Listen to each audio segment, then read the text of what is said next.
It has been 4 days since Bokkos communities in Plateau State were attacked by some yet to be identified gunmen, which left many dead and property destroyed. These lucky survivors, while narrating their ordeal to Arise News, said the attackers invaded their communities between the hours of 3 p.m. and 7 p.m., killing some persons and destroying over 700 houses in the process. They also said over 1,000 persons were injured and displaced in neighboring communities. So after when the security came to rescue us, honestly, we discovered that about 35 corpses that were buried now. And also 18 people were injured. Some are in the hospital. Wednesday, around 3:45 p.m. That's in the evening. We were just in the town, just had gunshots, firing gunshots anyhow. We started running, our people run. Some of us escaped, and then that was what happened. They started killing everybody around. And I also lost my uncle by name, Simon Banghas. He's also a vice principal, he's a principal at GSS Manguna. So I also lost him. I just hear gunshots as I was about to peep to see what is happening. The shots are also on me before I could understand. The people are running helter-skelter. After that, I went on rest myself too. That is how people were disorganized. As part of measures to bring succor and respite to the victims, the Plateau State government, through the Secretary to the State government, Samuel, visited some of the communities with relief materials. He appealed to the federal government to come to their aid with reinforcement of security personnel. It's very clear that this is land grabbing.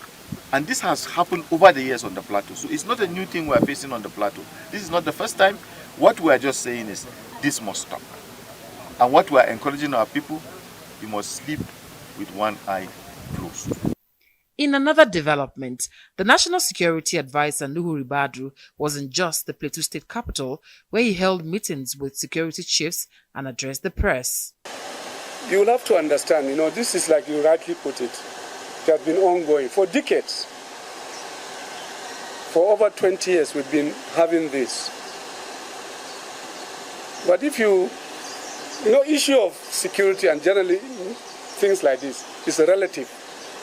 Generally, security is, you have to look at it from the point of what was happening before and what is happening now. I think we have moved a little bit forward. The sight of dead bodies is a sad reminder of the growing trend of insecurity in the part of the state and the potential threat to peace and stability of the region. Haroti community bears the telltale signs of the violent attacks that have left many homeless and displaced. I'm sure by now you already know about the Bokkos killing, the killings that are happening in Plateau State.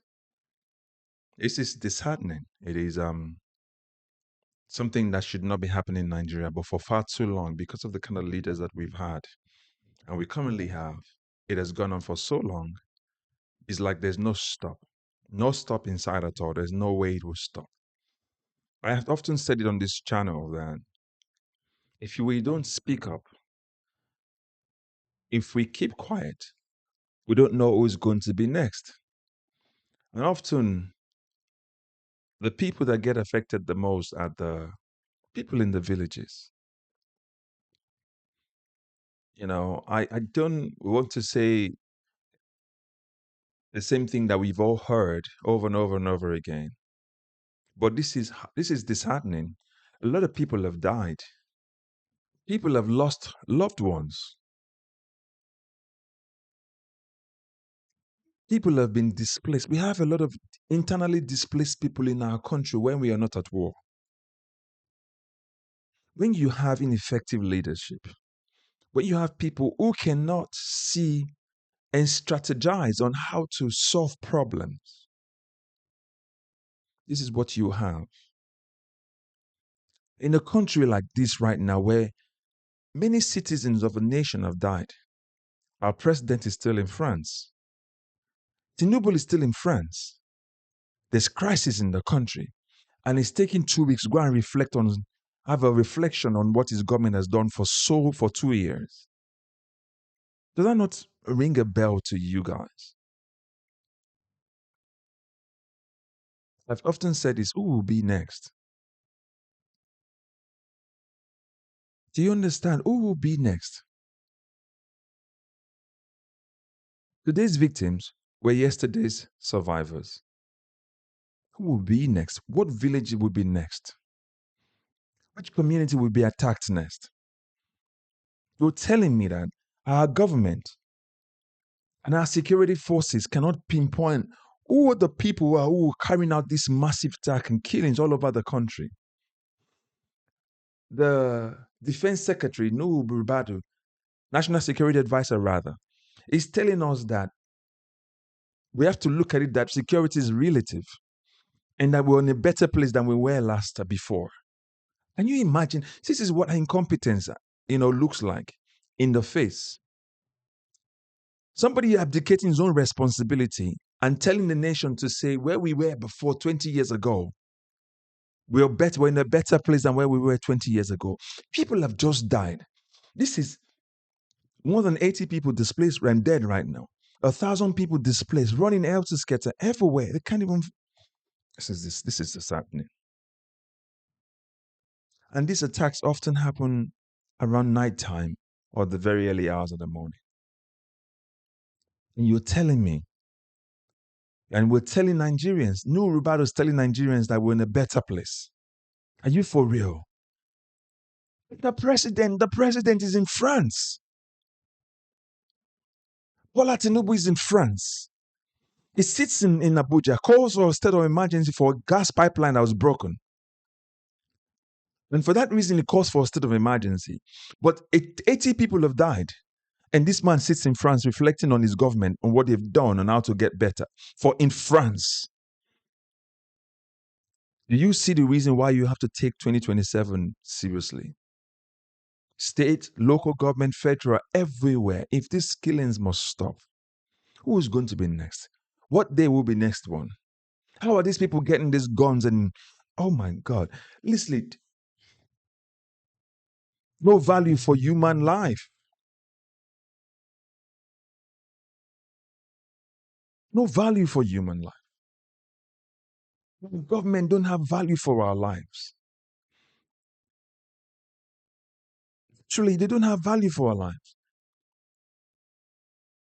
National Security Advisor telling Nigerians that this security is relative and that we're in a better place. Can you imagine that?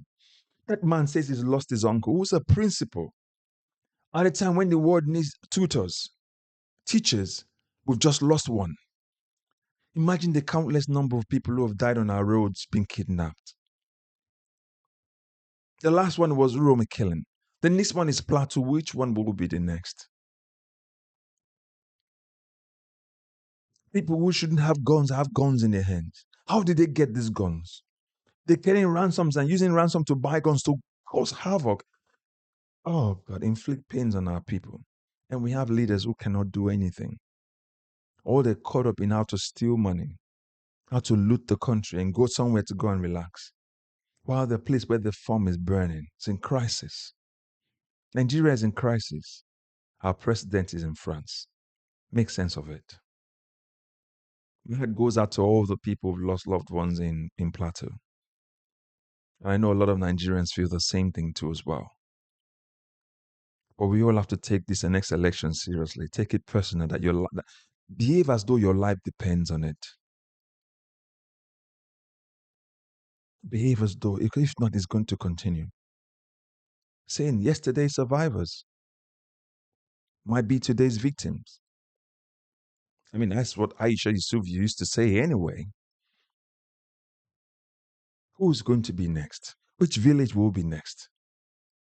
Which community will be next? Which relative of yours will be next? Which friend of yours will be next? So take 2027 seriously. Don't take it for granted. If you've not gotten your PVC and you're in Nigeria, go get it. Tell other people the same thing too. Let's don't take this thing for granted. It's about time. Nigeria, we've lost too many people in these senseless killings, and we don't have a government that can help us at all. Make up your mind. We don't know who's going to be next and when the next one will happen. Because as it stands right now, all our security forces that we have, they've not even been equipped rightly to even fight it. Because they're spending time stealing money. Oh God. If you're meeting this content for the first time, please like, share, and subscribe. If you've been following us and you've not yet subscribed, please do so. But like I said earlier, take 2027 seriously. And don't sell your vote. This is the result of rigging election and selling a vote and buying a vote. This is the result. Ineffective government. As always, God bless you. And to the people of Bokkos and people who lost their loved ones and people of Plateau State, our heart goes out to you. And we pray that you will find peace in these very trying times. Thank you and God bless you. Bye-bye for now.